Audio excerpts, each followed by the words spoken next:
Yeah, so there are some hard things about being a PK. I think for me personally, I felt a lot of judgment, a lot of expectations, fighting those stereotypes. And there's both positive and negative in those. I think if you expect a high quality, you'll get a high quality. But I think that that needs to be done within reason. Mm-hmm. Pressure and expectations can just add too much to a young person's plate. Mm-hmm. And then I will speak from my personal experience. I was afraid of making mistakes because I felt incredibly judged, like even at school. This just goes beyond like within the congregation or within the school, but also just within the community at large because people knew I was a PK. And that was just kind of a thing. And so I was just afraid of making mistakes because I felt like I would be judged for it, even when those things weren't sinful. But I think the more damaging part of that too was I was afraid of being honest about sin. We have to be honest about sin, or it will continue to reign in our lives. Mm-hmm. And I felt like nobody in my life would think that I would ever sin, or at least participate in certain sins. Still, like, I just felt like I couldn't be vulnerable, I couldn't be open about that, and I couldn't seek spiritual guidance in that because I didn't want to, tell on myself to my parents and get in trouble. But I feel like other kids can go to a pastor, and a lot of that can be confidential as long as, like, appropriate boundaries are put in place and expectations from that conversation. And so that was just hard for me to deal with personally. Living up to others' expectations while still just trying to figure out who I was as a kid was Yes. like so weird, and I don't want to Yes. go back Oh to my that. gosh. And Go I ahead. can echo that. That's a similarity. Like I feel like a lot of MKs feel that like I'm growing up. I was growing up. I was in high school. Yeah.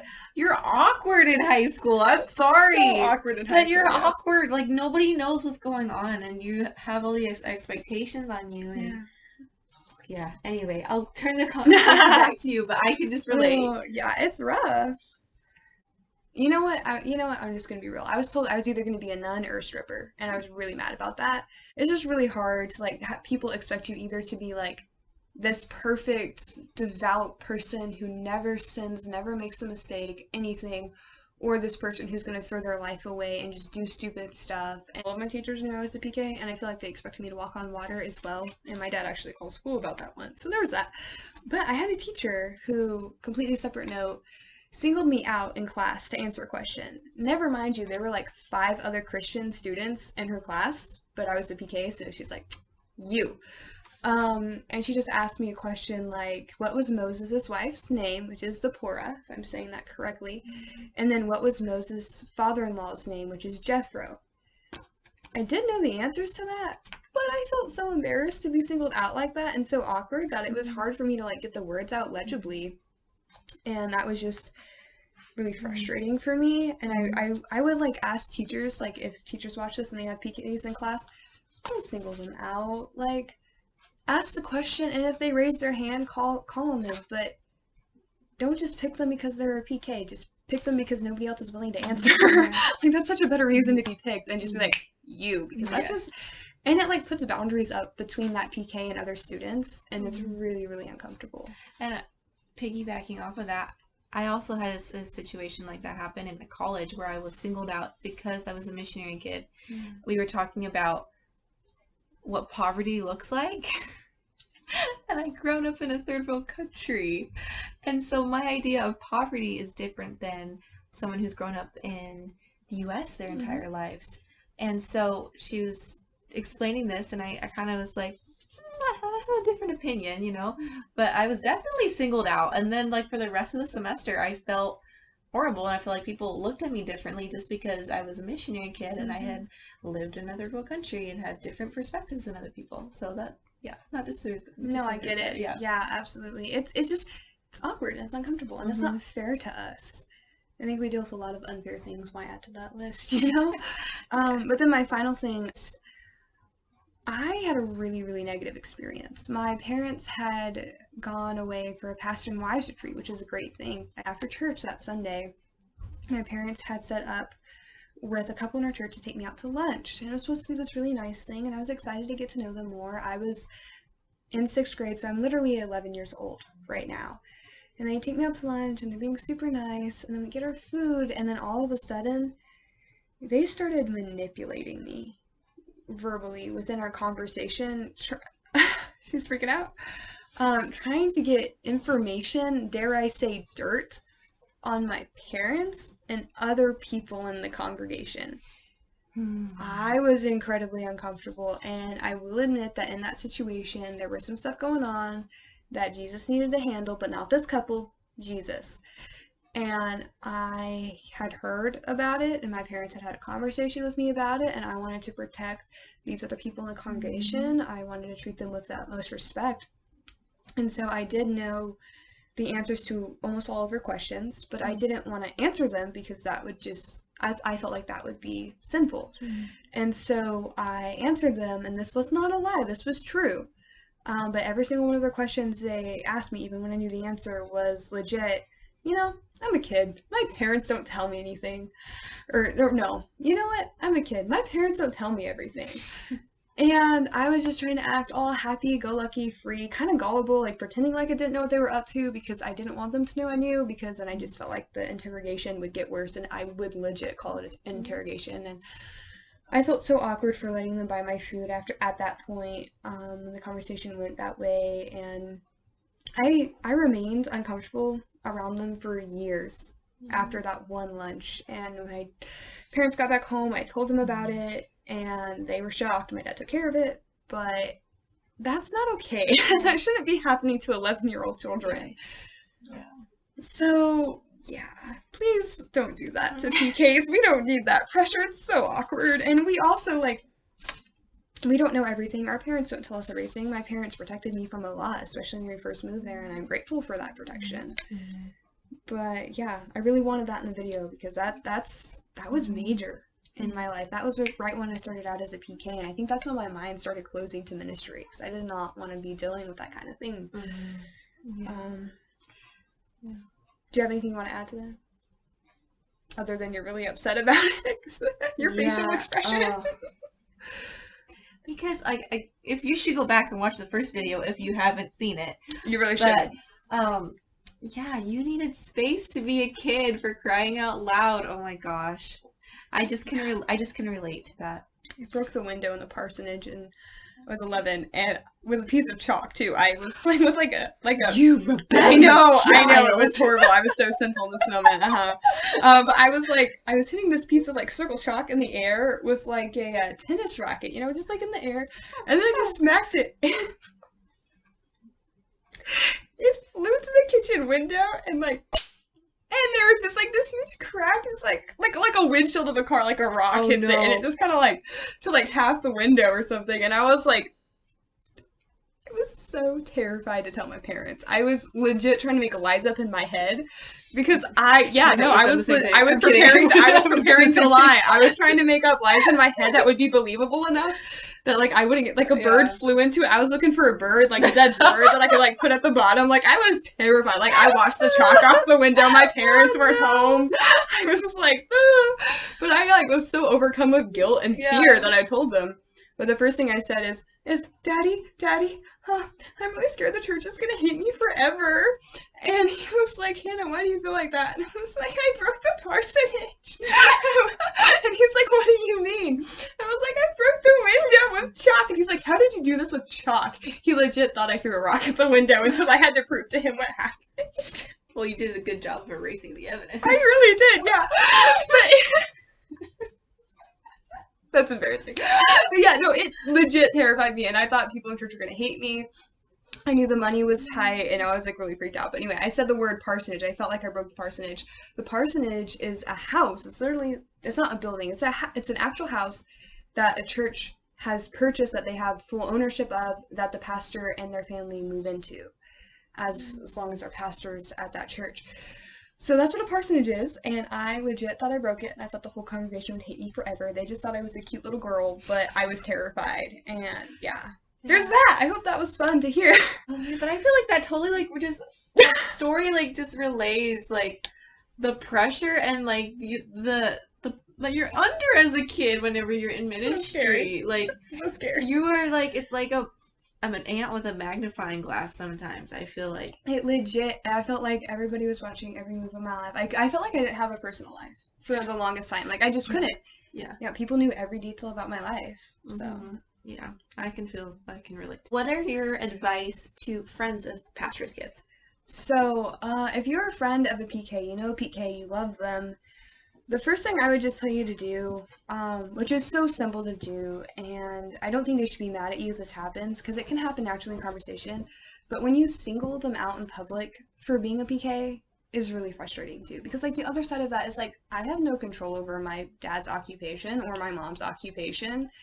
And my parents, like, my parents' occupation doesn't define me. I'm sure your parents' occupation doesn't define you. If it does, comment below because I'm interested to see what that is. Yes, actually. But, like, I think for the majority of people, like, what our parents do for a living has very little to do with who we are as a person, who I am as a daughter. And I think that doesn't need to have anything to do with that, honestly.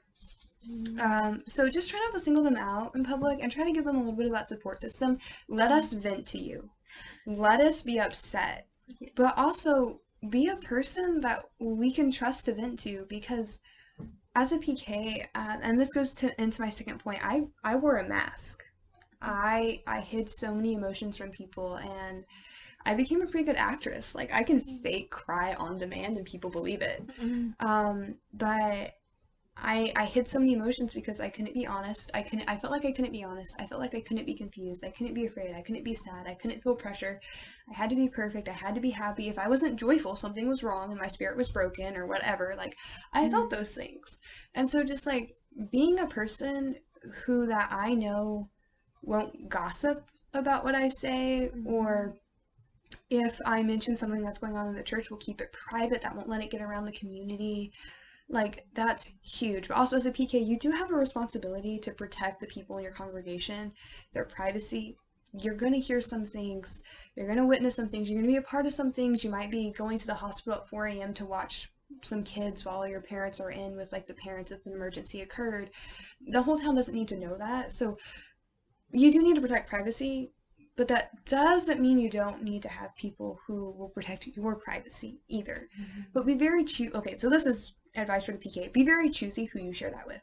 But as a friend of a PK, encourage them to remove their mask.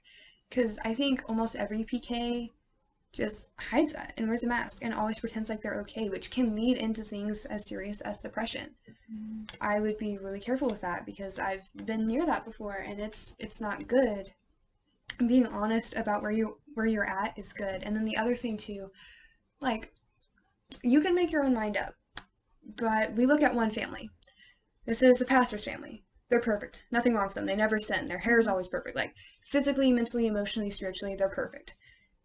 Here's this pastor's family. They ain't perfect. They sin. Their hair isn't always looking this good. They struggle mentally and emotionally sometimes, like they feel sadness every once in a while. Oof. Or like they get sudden bursts of energy, or like they made a mistake on their math assignment or whatever. Like, but God uses them to promote the gospel. Like, which one is more powerful? I think before I was a PK, I would look at the pastor's daughters in my old church. I was like, wow, they're amazing. They weren't perfect, but God used them to be like, wow, like the PK, like the pastor's daughter doesn't have to be perfect. And God still uses her, and God still loves her. I don't have to be perfect, and God can still love and use me. And so here's just advice for anybody who's watching this. You don't have to be perfect. God loves you. He can use you. And you don't have to be perfect. I believe that we see scripture move most clearly in gospel when God works through imperfect people. Every person on the planet's imperfect. That perfect family I explained, they don't exist. Just per record, they don't. Sometimes this family feels like they have to be this family, and sometimes certain people feel like this is what it's supposed to be. But that's not real, raw, or honest, and the gospel can't come through that way. But God brought something to Heather, so what did God bring to you? Oh yes, well you're just talking about how like God loves us despite all of our crap. Basically, I don't think crap is a swear word. Crap is not a swear word. No, God loves us in spite of all of the stuff. Missionary kid, like, am I doing the right good thing? But one of my favorite verses in my life is Romans 5. I think we're going to start in 6. It says, "You see, just as at the right time, when we were still powerless, Christ died for the ungodly. Very rarely will anyone die for a righteous person, though for a good person someone might possibly dare to die. But God demonstrates his own love for us in this: while we were still sinners, Christ died for us." And that is my life verse, everybody. I love it. See, she could preach too. I'm just telling y'all right now.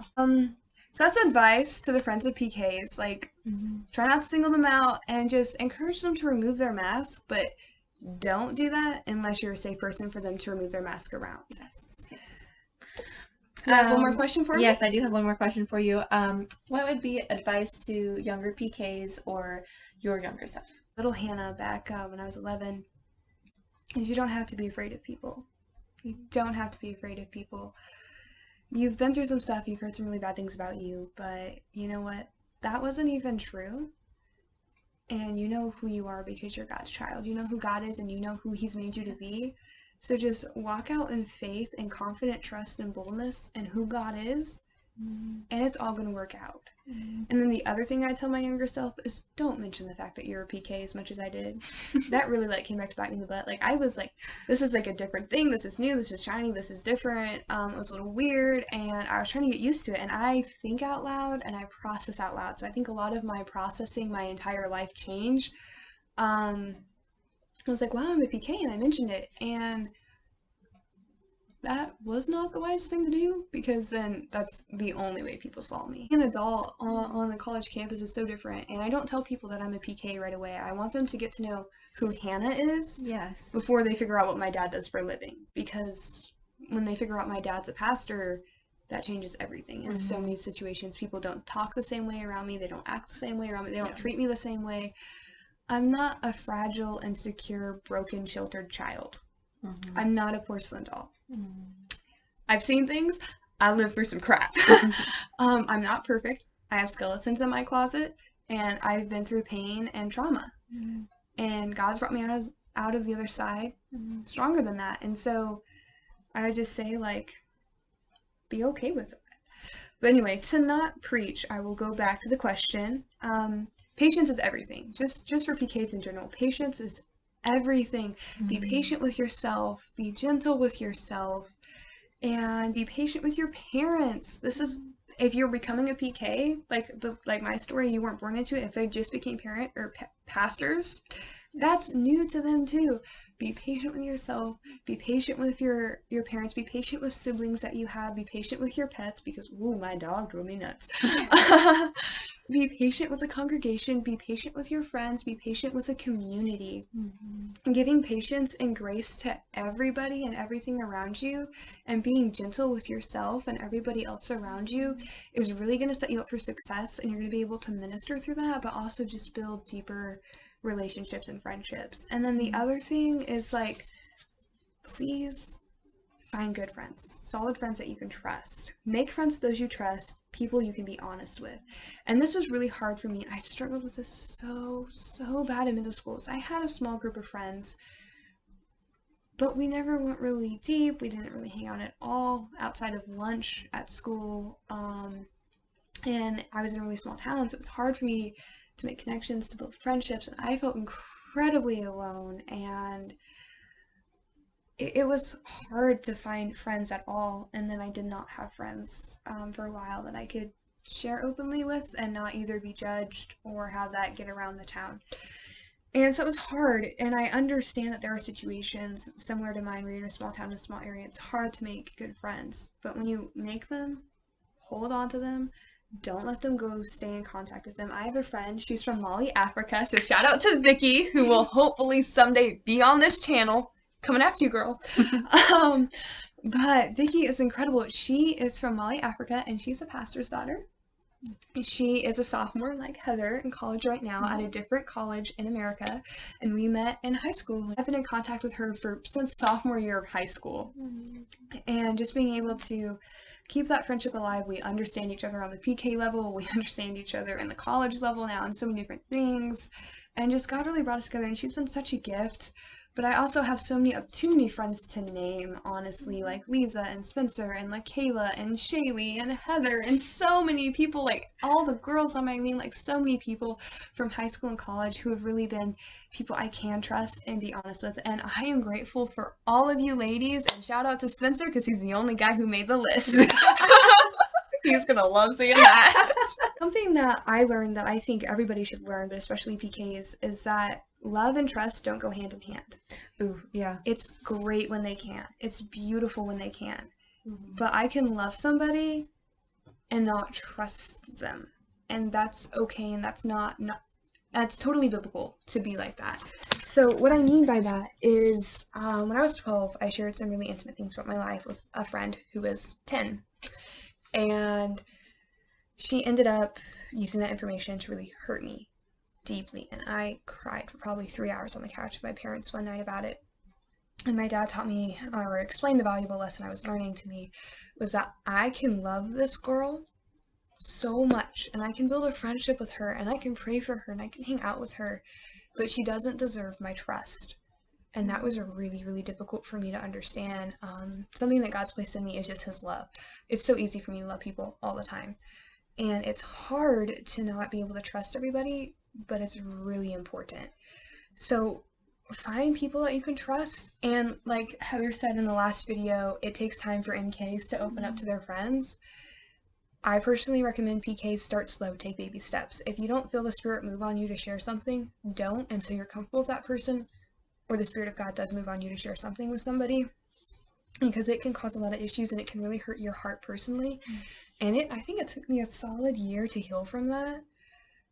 And I love this girl. I'm still in contact with her. She's great.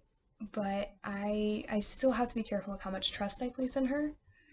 And then I can't blame her for the way she acts out completely. Like, she's had a really hard life. She does need to take responsibility, but you also need to understand where some of that stuff is coming from as well. Mm-hmm. And that just plays in again to the patience and the gentleness of people around you, so that you can love and effectively minister to them. Because regardless if you want it or not, you're a PK. You're in ministry. It's kind of your life right now. That's just the reality of the situation. The best thing you can do is to honor God, continue to build your relationship with him, and when he decides to use you in ministry, since that's a situation you find yourself in, allow him to use you in ministry. And maybe you won't go to a college campus and major in ministry like me, and that's totally fine. But embrace this time now, because you're going to learn valuable things. And then the final thing I'll say about that is that it's so annoying when people use my dad's occupation or my major at college as an excuse for their own relationship with God. Like, oh, you only think that because you're a PK, or you only love God like that because you're a PK, or you only do this for God because you're a PK, or you only do that because you're a ministry major. Well, of course, because you're a ministry major. Or, well, yeah, said the ministry major. It's annoying, and it's rude, and it's not true, okay? Like, I had a very deep, loving relationship with God way before I became a PK, and it's possible for you. Don't use me as an excuse. That is so inappropriate. But I don't want to harp on you. I don't want to yell at you. But, like, seriously, it's not cool. But finally, kind of like a little funny fact about being kids of ministers. My dad's not a pastor, though. That is the thing to say. Yeah, my that's dad, true. You She's can't be not a missionary and not be a pastor. My dad builds roofs, and my mom, like, does education for children and stuff. Yes. So, sorry, side note. But anyway, that's a good side note. But, so, being children of people in ministry, I guess I can say, being children of people in ministry, I legit I have struggled spending time with my dad. So I've literally had to schedule in his schedule, in his calendar, be like, hang out with Hannah for 3 hours or whatever we're doing, or go on a motorcycle ride or play softball or whatever. Like, I have legit had to make schedule pencil in when I got to hang out with my own dad. Mm-hmm. And my parents have to do that for, like, dates and stuff too. Do you relate to that? Yes. Oh my gosh. But Heather, thank you so much for interviewing me, allowing me to interview you, and just having you on the channel. This has been so exciting, a lot of fun. Oh man. So okay, I have to drink water. This is bad. I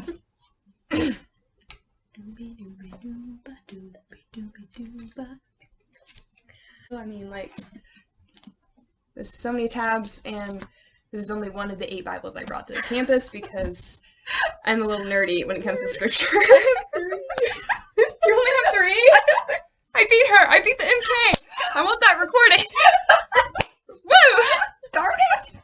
And yes, those are the kind of legit competitions that Christians have with each other. So if you're not a Christian, yeah, we are weird, but we love it. We embrace it. Yes.